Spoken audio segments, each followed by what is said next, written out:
là où se trouve actuellement le quartier de Niayes-Thioker, il y avait en fait le camp Madeleine II où étaient logés les Africains soldats, contrairement à Madeleine I où il y avait la cavalerie et surtout la majeure partie du corps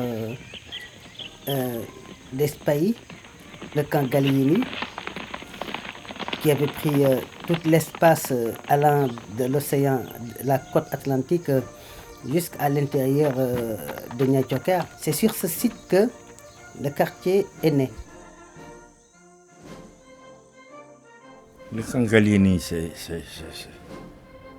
le camp qui se trouvait là, à côté.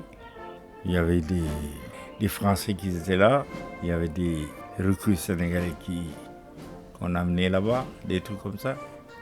Alors, au camp Gallieni, effectivement, il y avait toutes les nationalités qui venaient pour servir dans le cadre de l'Afrique occidentale française. Et c'est à partir de ce camp que les soldats partaient en colonne, comme on dit. Ils sont nombreux dans le camion, ils sont partis tous, je ne sais pas. Ils sont partis à la guerre, des trucs comme ça. Mitraillettes, leurs fusils du moins, en chantant tout ça, c'était uniquement pour aller au port. Prenant l'avenue Pétavin, traversant la place Protet et le boulevard national pour descendre au port par le marché Kermel et la rue de Dagorne plutôt.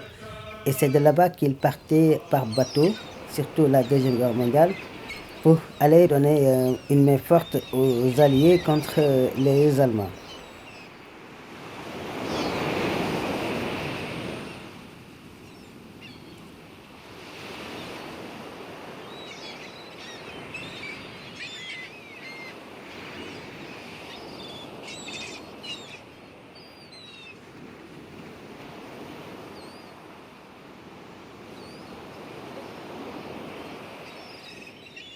Le gouverneur Boisson, qui était le gouverneur de l'AF en ces temps, a été emprisonné pour trahison.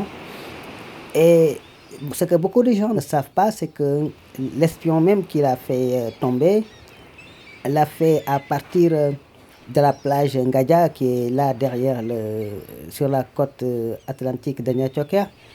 L'espion qui a été envoyé par la France pour avoir des informations sur le gouverneur Boisson, fréquenté durant tout le temps de sa mission ici sur la plage de Ngadia. Et c'est à partir de cette plage qu'il a eu toutes les informations qu'il voulait, avec un appareil avec lequel il captait toutes les transmissions que faisait le gouverneur Boisson avec les autorités allemandes.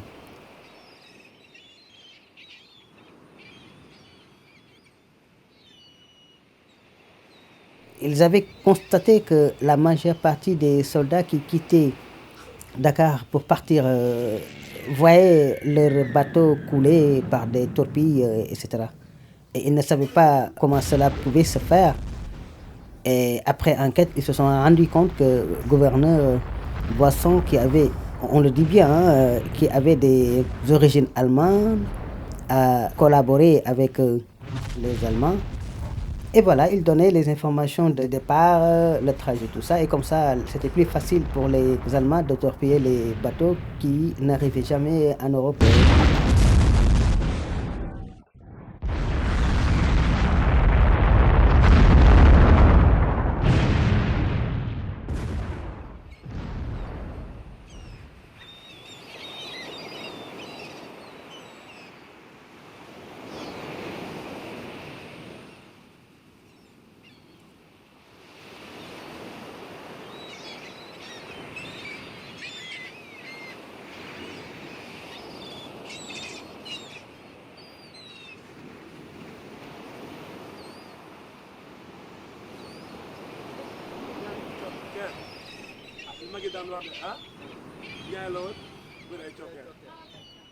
Yadikoun est lié à l'histoire même de Niay Choker parce que quand il venait, les enfants criaient Yadi Nyauna, Yadi Nyauna, qui veut dire Yadi est venu, parce que tous les enfants se retrouvaient à l'image de ce personnage qui était considéré comme un Robin des Bois sénégalais.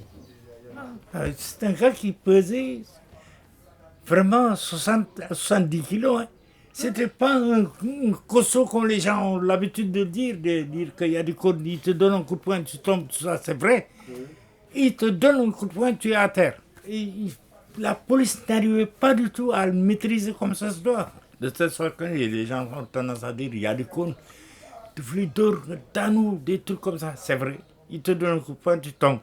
Mais c'est pas le poids qui faisait ça. Il y a du cône avec autre chose avec lui. Qui faisait que si tu te donnais un coup de poing, mon vieux, ça y est. La police ne pouvait rien contre cet homme-là. Yadi, il était un gars qui ne voulait pas voir une personne tromper une autre personne devant lui, le battre, voler, des trucs comme ça. Yadi était un élément qui se battait tellement avec les policiers, surtout avec les policiers. Ouais, mais jamais on a vu Yadi voler. Hein. Ah ouais.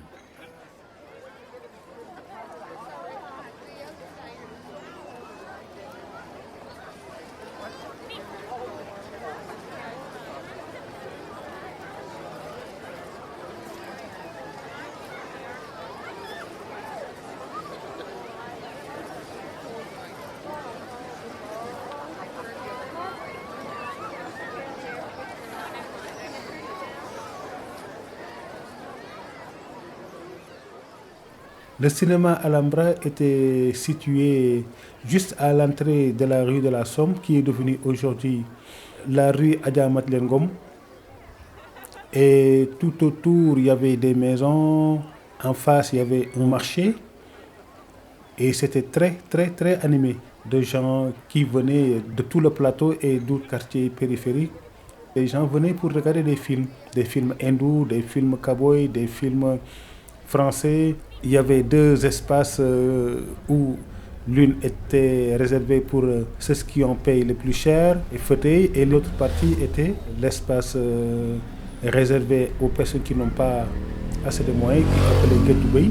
Et Yadikoun, un jour, il s'est battu avec le propriétaire du cinéma parce que lui, il avait l'habitude de venir quand il trouvait beaucoup de personnes dehors et qui n'ont pas les moyens d'entrer.